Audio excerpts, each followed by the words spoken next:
Krishnaya Krishna Bhaktaya Tada Bhaktaya Namo Namaha.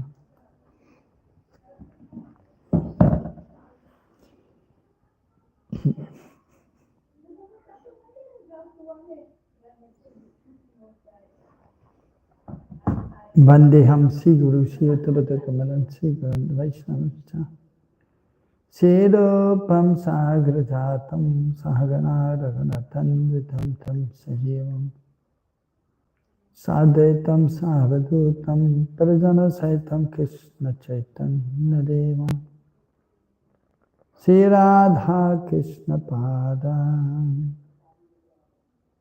Sagana Lalita Sri Vishakandidam Sham He Krishna Karuna Sindhu Dinabandho Jagadapate Gopesha Govita Kantha Radha Kanta Namaste Tapta Kanchana Gaurangi Radhe Vrindavaneshari Vishavano Sade Devi Pranamami Hari Priye Manchakalpa Tarubhyascha Kripa Sindhu Bhyevacha Padithanam Pavanebhyo Vaishnavebhyo Namo Namaha Sri Krishna Chaitanya Prabhu Nityananda Sri Advaita Gadadhara Shivajari Gaura Bhaktarinda Hare Krishna, Krishna Krishna, Hare Hare, Hare Rama, Rama Rama, Hare Hare, Hare Nama, Heva Kevalam, Kolam Nastiva, Gattaran Reading from Bhakti Rasamrita Sindhu.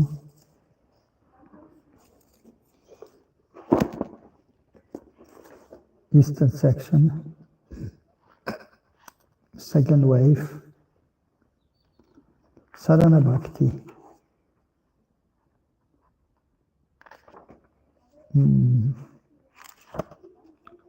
Text number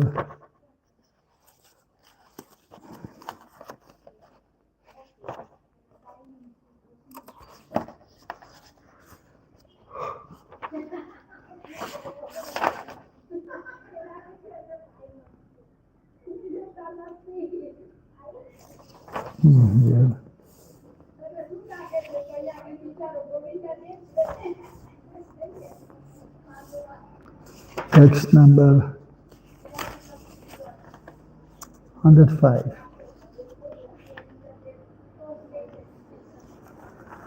So, discussing different angas of bhakti.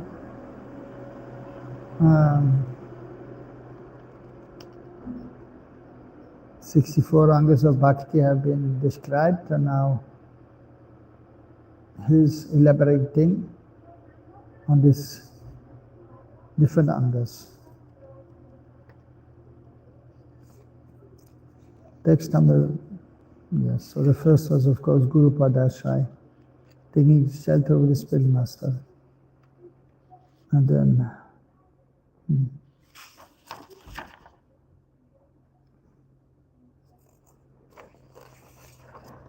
following instructions of the Spirit Master. I can't take a bhakti and pure devotional service.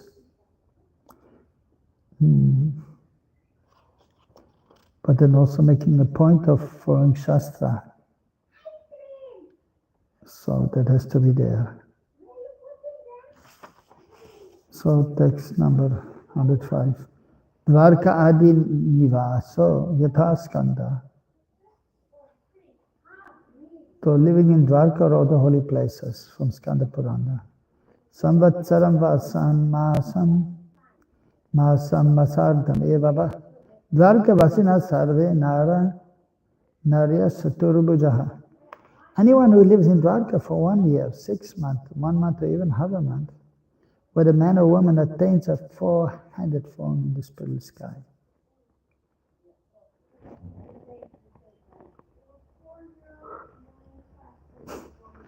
So, glorification of the Holy Dham. So the Holy Dham is very, very powerful, very purifying if one is going there. Therefore also, at the end again it has been mentioned, the 5 most important names of Bhakti, Mathuravas, residing in a holy place like Mathura, or again is mentioned here, Dwarka. And for those for Mahaprabhu usually, they like to stay in Mayapur, Navadvip, or Jagannath Puri where Mahaprabhu stayed, or in Braj, Krishna's abode. And Mahaprabhu was always remembering Krishna and Braj.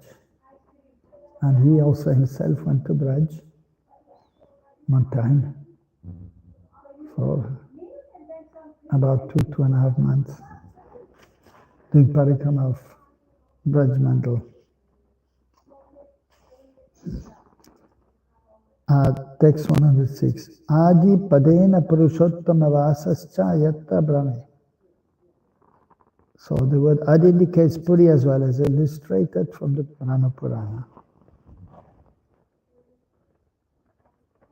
Aho kshetra samahatram samantadarsha yojanam divistapat yatra pashyanti sarvameva chaturbhujam. The glory of Puri, which is with its surrounding area of 80 miles, is inconceivable. The devatas see everyone residing there as having 4 arms. So the glories of Puri also mentioned in the scriptures, and the devotees of Mahaprabhu and Krishna, they like to go to Jagannath Puri and take darshan if possible of Jagannath, or especially where Chaitanya Mahaprabhu from his pastimes in Puri. Ganga di Yavasa Yatha Pratame, living near the Ganges River. So mentioned in the first canto. Yavaila Satchit Tulasivnishra Krishnan Gridre Nadidikam Badetri Punatishe Sam Abhiyata Lokan Kastam Nasevata Marishamanaha. The river Ganges, by which they can set to fast, carries the most auspicious water, which is mixed with the dust of the roses of the Lord and tulasi leaves. Therefore, that water sanctifies the 3 worlds, in the present and future, and even sanctifies Lord Shiva and other demigods. Consequently, everyone who is destined to die must take shelter with this river. So, Vishwanath Chakravarti Thakur commentary. The Ganges purifies all the worlds along with Shiva now and in the future Ubhayatra. Ubhayatra is the best water, the leader of all water. Ambunetri, since she is mixed with the dust from Krishna's feet, and tulasi leaves, which shine with beauty. Of course, and the devotees of Chaitanya Mahaprabhu, so they take shelter of Srinavadip Dham, where the Ganges river is flowing. And they take great pleasure in taking bath in the Ganges as much as possible. Ganges is very beautiful and pure and voluminous, so one can take bath and even one can drink the water. And the devotees of Krishna, as mentioned here, they also like to take bath in the Ganges. At the same time, they also go to Vrindavan and take bath in the Jamuna river, where Krishna performed his pastimes.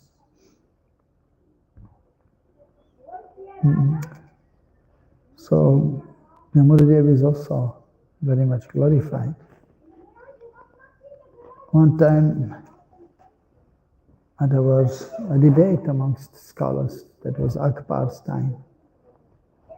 Muslim ruler, but so he had some respect for the Hindus.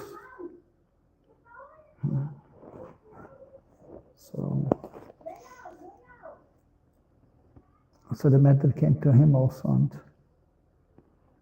and then they were discussing, so who will decide? Because different scholars, they had different opinion. Some say Ganges is superior, some say Jamuna is superior. Then they said, let us ask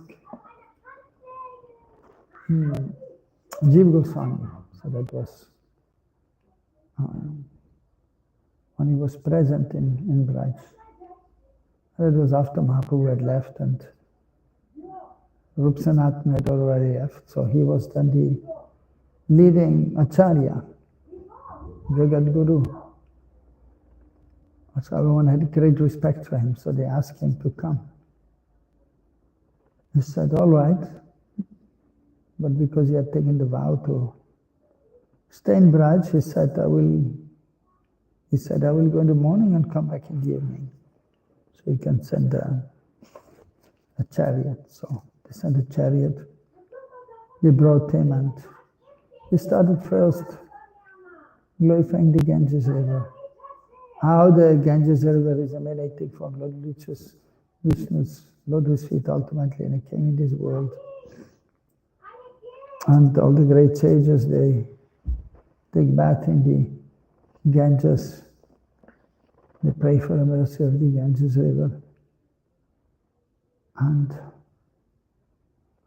so then the devotees of Ganga Devi, those who had faith in Ganga Devi, they were very happy. Oh yes, this Pandits from the other Paksha, other side, who were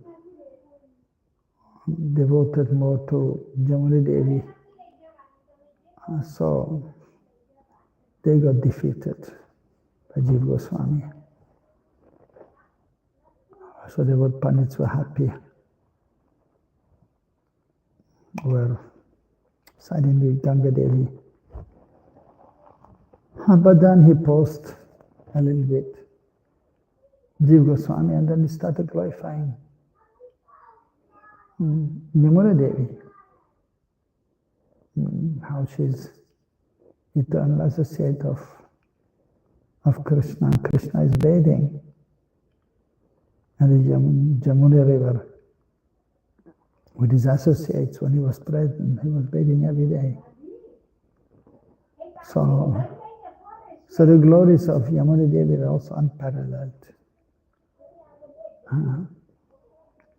And therefore, the intelligent devotees, they take sight of Jamuna Devi also.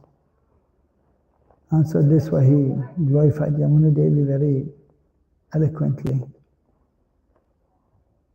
And then the devotees of Jamuna Devi were happy. But then ultimately said that both of them are practically equal. And we should offer equal respect to Ganga Devi and Jamuna Devi, who are very dear to the Lord, to Krishna and to Mahaprabhu, who is not different from Radha and Krishna. And then ultimately they agreed and they showed respect to both the holy rivers, and so everyone was satisfied. So, and yes, because also in the Ganges, Chaitanya Mahaprabhu is taking bath, and he's not different from Radha Krishna, and he's glorifying Radha Krishna. And Ganga Devi is also in Braj as a gopi form, in a gopi form, just like Yamuna is actually expanded from Jamuna Devi of Vishaka Devi. So they are there as rivers serving in Shetadip, Navadip and in Braj respectively. but so they also have the original gopi form. So they should both be given utmost respect. Other rivers are there also which are considered holy. Ganga Cha, Yamuna Chaiva, Godavari Sarasate, Narmade, Sindhu Kaveri, Jalisam Sanidam Kuru. But here you can see first Ganga and Yamuna are mentioned. So they are actually the foremost. And the others are there, Godavari, Saraswati, Narmada, Kaveri, and so on.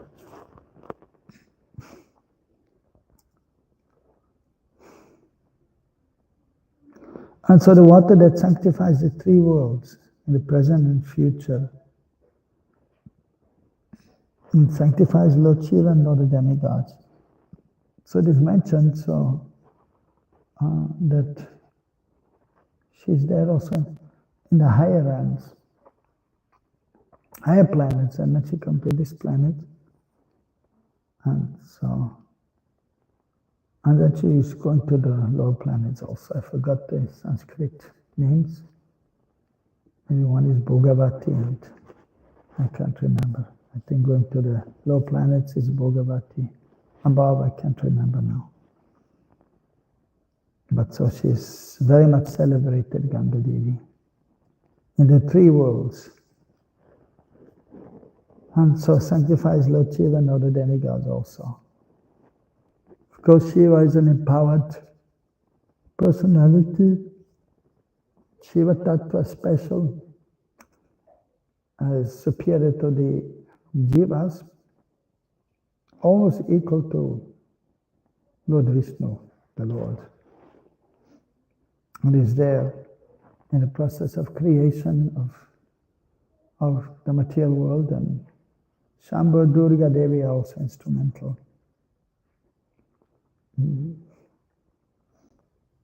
By the will of Mahavishnu, Vishnu. And at the time of destruction, they're also there. Rasamrita is there. She was dancing at the time of the dissolution of the universe. And Durga Devi is also there. At the same time, when the material world is manifested, and Lord Shiva is there also, Yatha Vaishnavam Shambhu, as the greatest Vaishnava. And Lord Shiva is there also as Guru. Guru Vishnu, Guru Brahma, Guru Maheshwaram. So Vishnu is the spiritual master also. And Krishna, of course, Adi Guru. Lord Brahma is Yachaya and our Sampradaya, the first Guru. And Shiva and the Rudra Sampradaya, the first Guru. So Sarvamaya Deva. And so it can also mean that the spiritual master is actually the representative of the demigods, Sarvadeva Maya, Maya Guru, the embodiment of all the demigods, especially Lord Shiva and Lord Brahma. But then Vishnu also is Kripa, Krishna Kripa Simurti is the embodiment of the mercy of Krishna, or Radharani Mahaprabhu, Nityananda Balarama. So another point here regarding the Ganges River, so even sanctifies Lord Shiva and other demigods, and then consequently everyone who is destined to die must take shelter of this river. So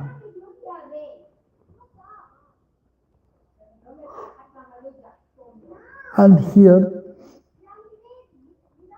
everyone who is destined to die must take shelter of this river. Actually, we see when somebody is giving up the body, then they are brought to the bank of the river and then burnt, and whatever is left, the bones or the ashes, is put in the holy river. And in this way, this is the last Antyeshti Kriya, Antim Samskar, the last purificatory rite for all the embodied conditioned souls. They become purified. And then it's mentioned they will attain liberation. Of course, if one is sinful and then his ashes are put in a holy river, he's becoming purified from his sinful activities, from the result of his sins. But at the same time, so he will still have to develop this devotional attitude. So that is there. It's not a shortcut. To simply put somebody's ashes in the river and they're immediately going to Vaikuntha. But in due course of time, they will go. But everyone has to be engaged voluntarily in devotional service and favorable attitude, favorable devotional service. So, and we can see that actually from all over the world now also, those who are knowledgeable in the scriptures, those following Vedic tradition, Vaishnava culture, they will try to get the ashes of the friends, relatives, to the holy river Ganges, and then during a small ceremony they put ashes in the holy river, especially Ganges or Yamuna, and then they are highly benefited. So, of course, here that is many times involuntarily takes shelter if somebody dies and is a devotee. But it is fortunate that some relative or children bring him to the holy river. So in this way they are taking shelter. So, and then one becomes free from the cycle of birth and death. But as mentioned, one has to take shelter of the lotus feet of the Lord and worship the Lord. Because that is a constitutional position of all the jivas, so it has to be done. And then one may be fully liberated and enter bhakti, and then enter the pastimes of the Lord. Yavad atunavartita.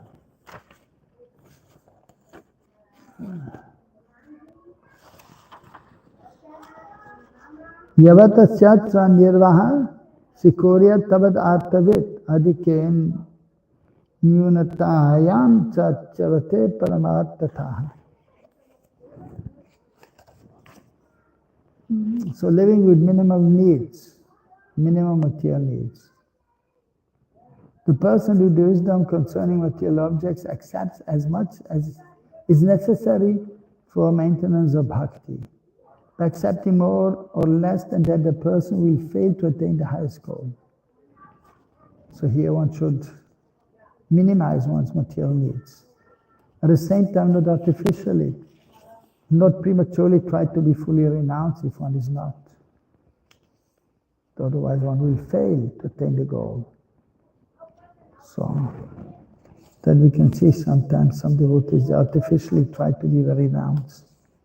But then they cannot do that. And then sometimes the opposite will be there.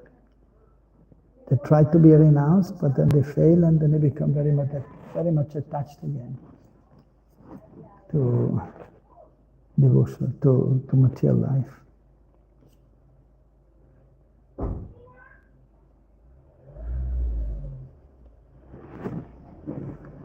Jiva Goswami says, Sanirvaha means for the survival of one's bhakti rather than one's body. So, that's an important point.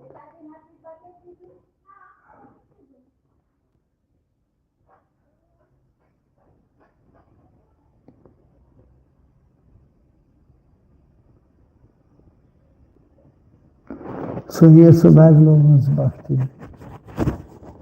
rather than one's body, sanirvaha. So,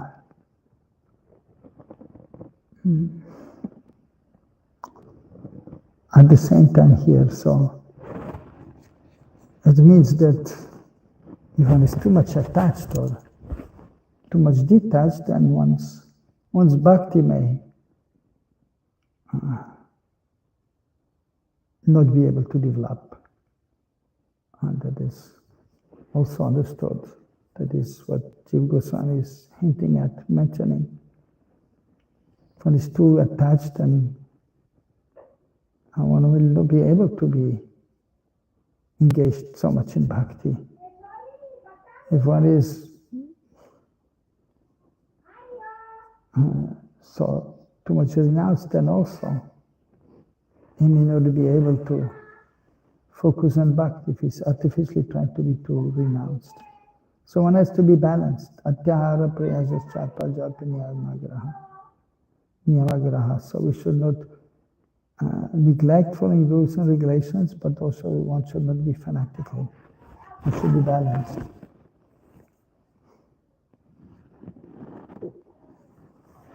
Text 109.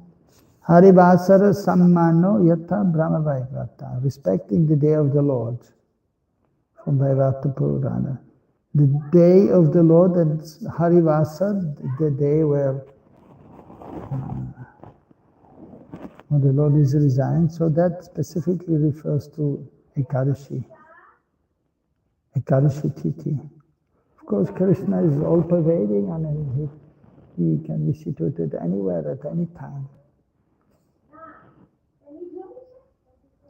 But here it means, so we should respect Ekadashi Titi, because actually the Lord is satisfied if one is doing that. And He will give His blessings. By fasting on Ekadashi, a person destroys all sins, gains abundant pasturage, and attains remembrance of the Lord.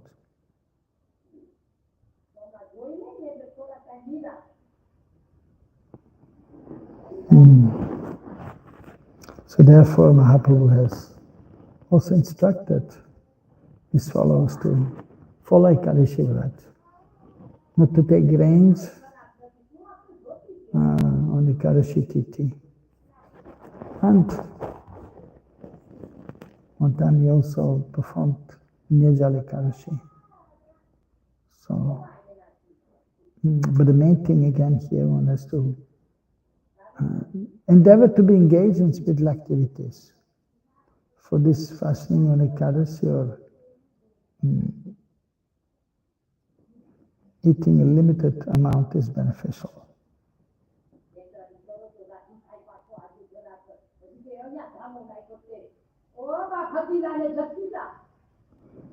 So text, so fasting on Ekadashi, so one becomes free from defects of sins. And so punya is, agyata sukriti is there also. Or even sukriti. So one gets pious credits. And this is helpful for one to remember the Lord. Govinda Smaranam. Because one is reducing one's eating and preferably sleeping also. And then one can focus on the most spiritual, the spiritual aspect of our life, our spiritual life.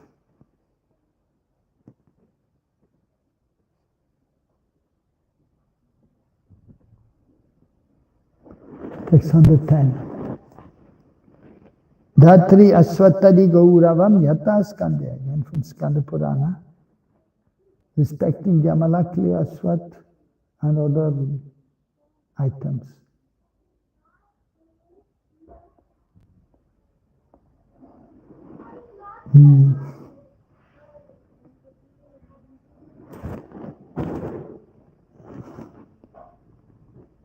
So human beings destroy sin By worshipping, respecting, or contemplating the Ashwat tree, Tulsi tree, Amalaki tree, the cow, the Brahman, and the Vaishnavas.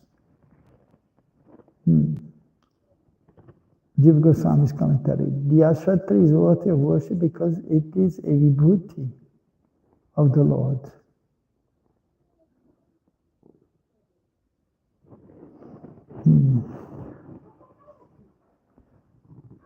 So that is also explained in Bhagavad Gita. Bhubi Sura, Deva on earth, means a Brahmana.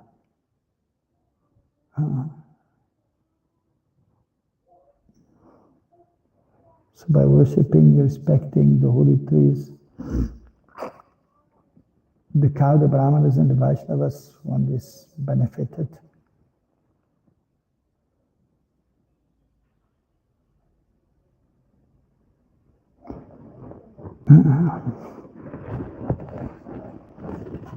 Especially, of course, as Prabhupada instructed, we worship Tulsi Devi every morning and in temples even in the evening. Tulasi Krishna Priyasi Namo Namaha. She is very dear to Krishna.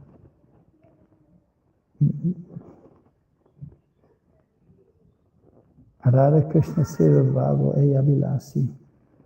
So I'm desiring to attain the service of Radha Krishna, so Tulsi Devi can give. Ye tumhara sharara loy tara vancha puna hoy. Those who take self Tulsi, so all their desires are, or the desires are fulfilled, especially spiritual desires. Kripa kori kore tare Vrindavanavasi. Please free me from this material existence and give me a residence in Vrindavan. Because she's there in Vrindavan.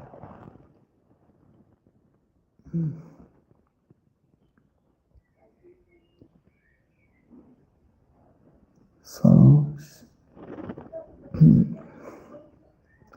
ultimately, connected to Vrinda Devi, expansion of Vrinda Devi, a very dear gopi of Krishna, who is arranging the pastimes of Radha and Krishna.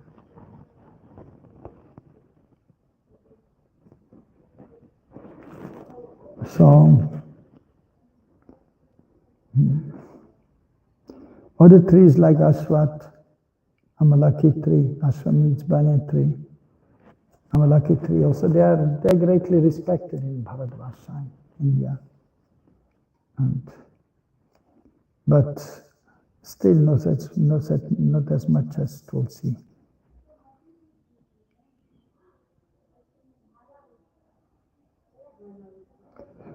So Bhumi Sura, Devas on the earth, that means the Brahmanas.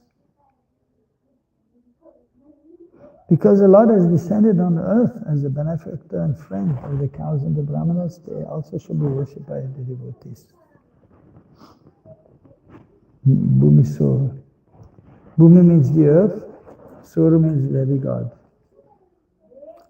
And that is mentioned in different places. In the scriptures by our Acharyas. Bhu Surgan. Bhu also again, Bhu Mandal. Surgan. So,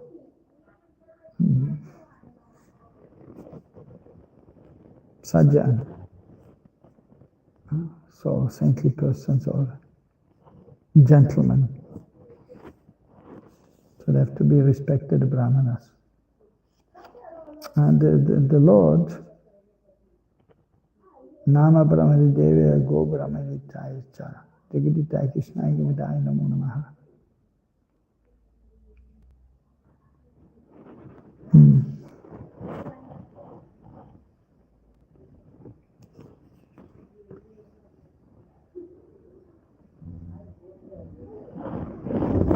So the cows also, because the cows are very dear to the Lord.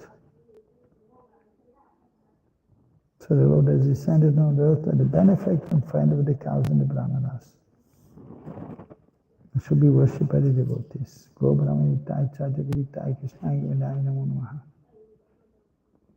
So worship Govinda is the Lord of our life. But then we respect the Brajvasis, we respect the cows. and the Jamuna, and other holy rivers. So,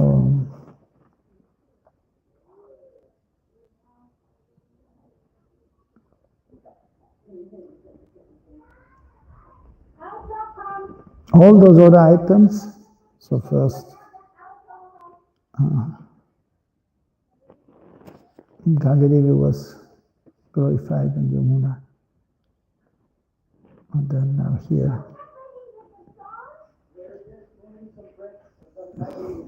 So different trees, the cow, the Brahmanas and the Vaishnavas, of course, worshippers of the Supreme Lord.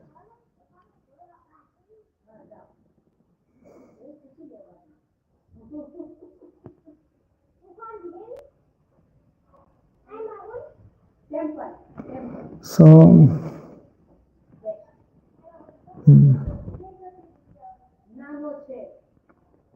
Jiva Goswami is further saying,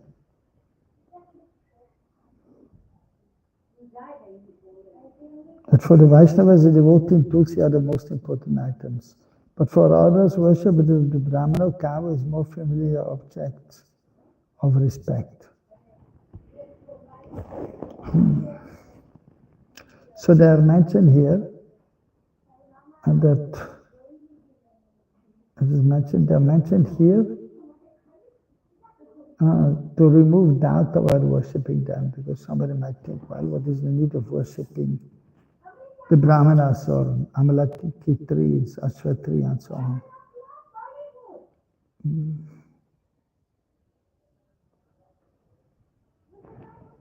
So therefore, the others are mentioned also. But still it remains that the devotees and Tulasi are most important for the Gaudiya Vaishnavas.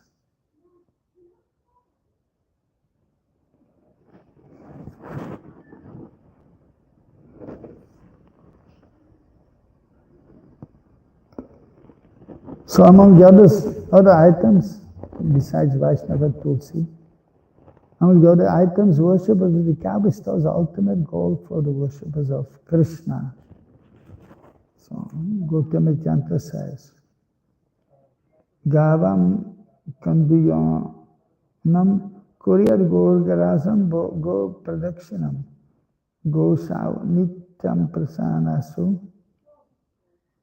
Gopalpi Prasiddhati. One should tickle the cows, feed them, and so Kambalambudaita. Gopal is pleased when the cows are always pleased. So here is mentioned the name of Krishna. So Gopal is taking care of the cows and he's caressing them, he's tickling them, and he's also feeding them. So himself is worshipping. So that is showed also during Govardhan Leela. When Indra was worshipped, but then Krishna said, why worshipping Indra? And you show respect to him, that's fine, but Indra, and so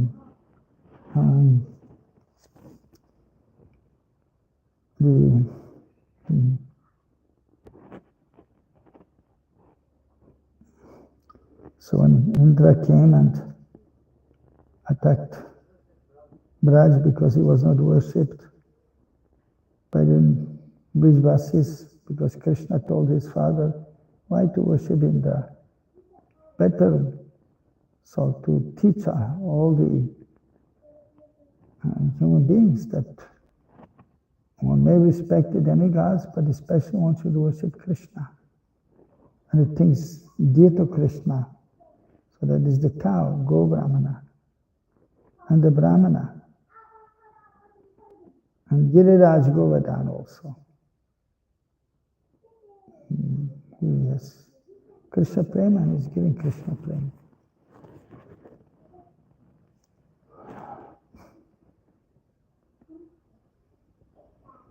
So Tulsi and the Vaishnavas have to be respected every day.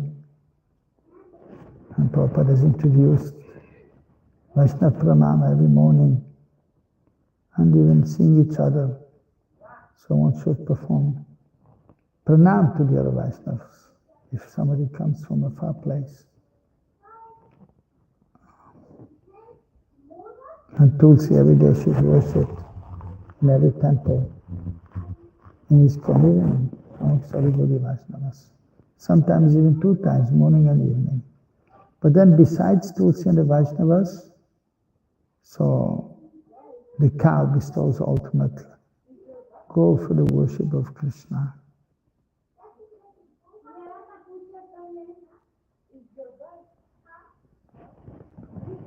And so Krishna is taking care of the cow, although he is the Supreme Lord. And his Atma Ramataka fully satisfied. But in order to increase his pleasure also, so he is having wonderful exchange with his devotees, increasing their pleasure, and that is ultimate, and that is unlimited.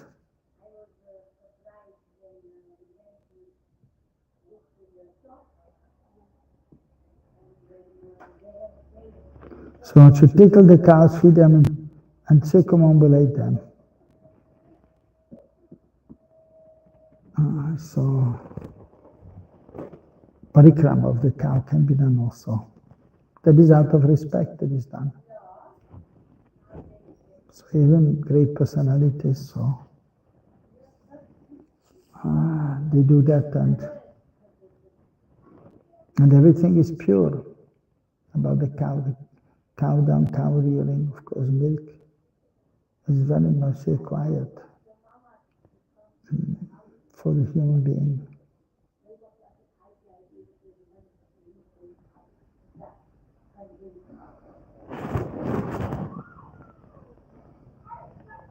So when Go Puja is done, then usually,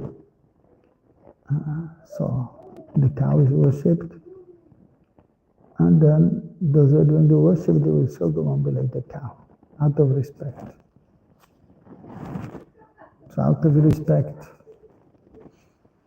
so sometimes the spirit master is also worshipped in this way, or offered respect, circumambulating him, or the Supreme Lord, and therefore in the temple every day, devotees are circumambulating the temple. In this way, worshipping or offering respect to Krishna, Vishnu, Narayan, Mahaprabhu.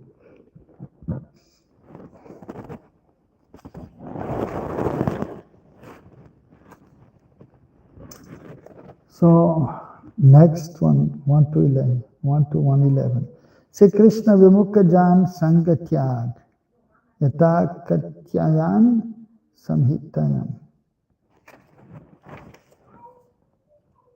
Give her the association of those opposed to Krishna from Katyayani Simha Samhita.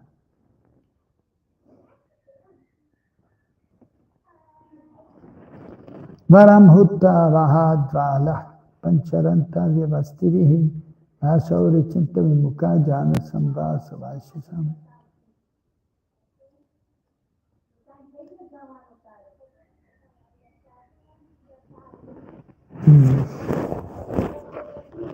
So giving up the association of those opposed to Krishna. Krishna Vimukha Jan Sangatyag.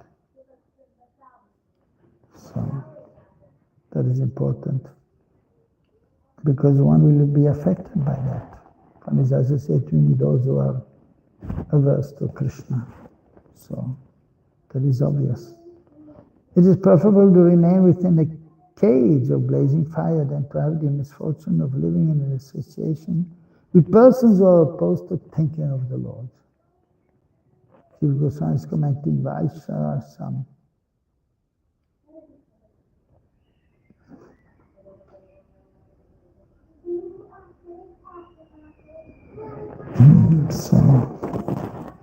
So they are misfortunate, they are unfortunate.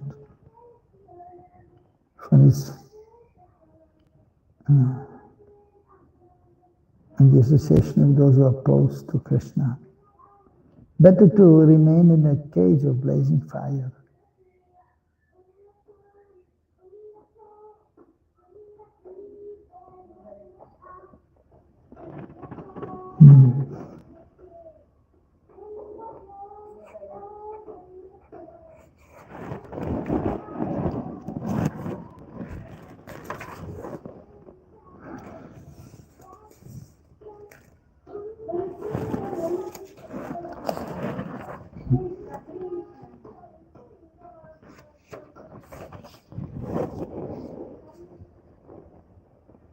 Okay, here.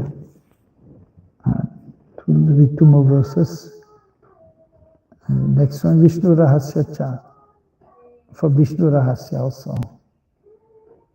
Here, Alinganam Varam Manye Vyara Vyagra Jalokasam Nasangashalya Yuktana Nana Devaika Sevinam. I consider it preferable to embrace a snake or a tiger or a crocodile than to associate with those who worship devatas. They are bearers of spears, piercing me with their deviant desires. The word Shalya, Jiva Goswami is explaining, means a spear.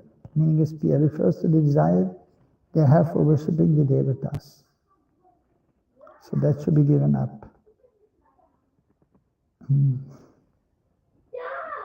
One should not worship the demigods, but one who should worship Krishna. We may offer respect to the devatas. We have to give respect to the devatas, but we should not worship them elaborately. That is the point. Better to embrace a snake or tiger or crocodile. So of course that will, because why? It means if one is embracing a snake or tiger, then one will die. And a crocodile. But so why it is better? Because if one is a devotee and one is trying to serve Krishna, if somehow one comes near to a snake or tiger,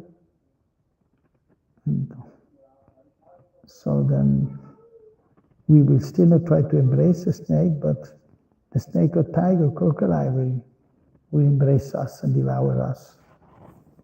So, but at least then still the desire will be there to worship Krishna. And if we die in such situation, that's okay. At least we're calling out to Krishna, Krishna. But associating with those who worship the demigods, so we can have so many material desires, and so that will affect us also. If we are together with those who have many material desires, and then also material desires will be with us. So therefore it should be given up.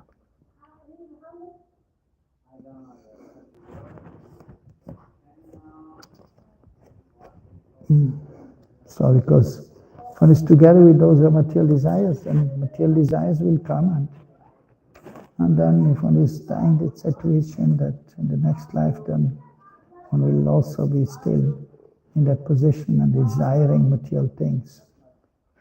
So this way it is mentioned here. One should at any cost,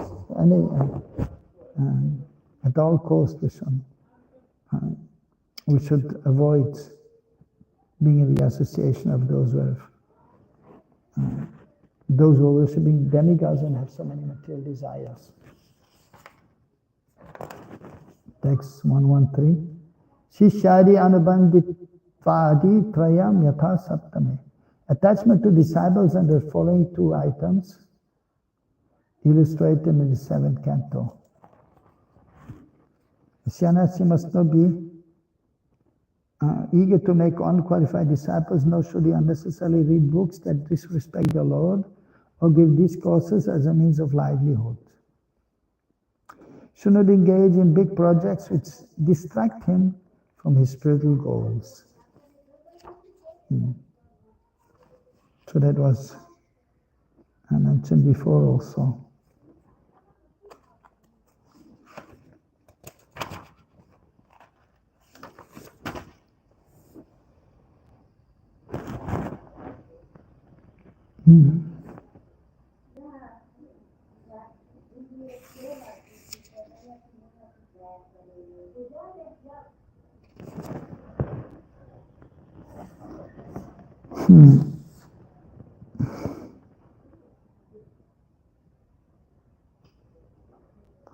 So one commentator was saying also, so that Navyakyam Upayunjita, that indicates that one should not try to be learned in order to defeat others in arguments. So to show that I'm superior. So one should not try to, the sannyasi or a spiritual master should not try to make more and more disciples just so that he can show I have many disciples, especially if they are not qualified. And then one should not read books which are not necessary. So we concentrate on reading the Vedic literatures and the essential Vedic literatures given by Mahaprabhu and his followers. Especially, of course, not reading books that disrespect the Lord, that is obvious. Also, one should not give discourses as a means of livelihood, which is also many times done. Reciting Bhagavatam, Bhagavad Saptaha, but with the desire to get some reward from that, and then to live a nice life by that. So that has to be given up. One should give discourses just for one's purification or to help others to become purified, to advance in spiritual life. You should not engage in big projects which distract him from his spiritual goals. Sometimes we can see practically also that somebody wants to have a big project and make a temple. And then, of course, to make a temple, it is actually very nice and beneficial also, but at the same time, sometimes it may distract one. So from the goal. So therefore one has to be a little cautious that one is not taking up a big project and then one is then neglecting his sadhana. So that is meant here. So one has to be careful. And just like with too many disciples, and then one cannot handle because so they may be not qualified, they may have material desires, and then that may affect one if one is not highly advanced. So, of course, the pure devotee may not be affected by that, by having too many disciples or by having big projects, because they're already pure and so they can handle that, but otherwise it will be difficult. Jiva Goswami's commentary. Though the topic under discussion in the Bhagavatam is sannyas dharma, and therefore the 3 rules apply to a renounced person, the rules are also applicable to other devotees. In any case, this rule means then one should not accept unqualified disciples. So mainly here it is for sannyasis, but it may refer to others also. Even householders, they may be acting as spiritual master guru, so it may apply to them also. This is because we see examples of Narad and others taking disciples, though they were renounced. If the rule was literally followed and no disciples were made, then the sampradaya would be destroyed because there would be no lineage. So one should make disciples, one should be careful. Consequently, there will be an appearance of false knowledge. Thus the rule that the devotee should not be attached to making disciples actually means that the devotee should not accept unqualified disciples in order to increase the number in one's sampradaya. The injunction that one should not study many scriptures means one should not study scriptures other than Vaishnava scriptures. Scriptures opposed to Bhagavatam should be given up. The injunction about big projects should be similarly interpreted. So big projects for the pleasure of the Lord may be taken up, like for example making a hospital, or so that, of course, even we know that may sometimes be done also, like we have Bhaktivedanta Hospital in Mumbai, and so that is actually wonderful because there they have small temple there also, and whatever food they're giving, that is prasadam. And they take nice care of the patients, and the Mahamantra is recited, or Prabhupada's bhajan are sung, and lectures are there for everyone to hear. So that is beneficial. But sometimes it may be a little bit difficult to manage. So therefore one has to be careful. That is the point. So we'll stop here. Hare Krishna.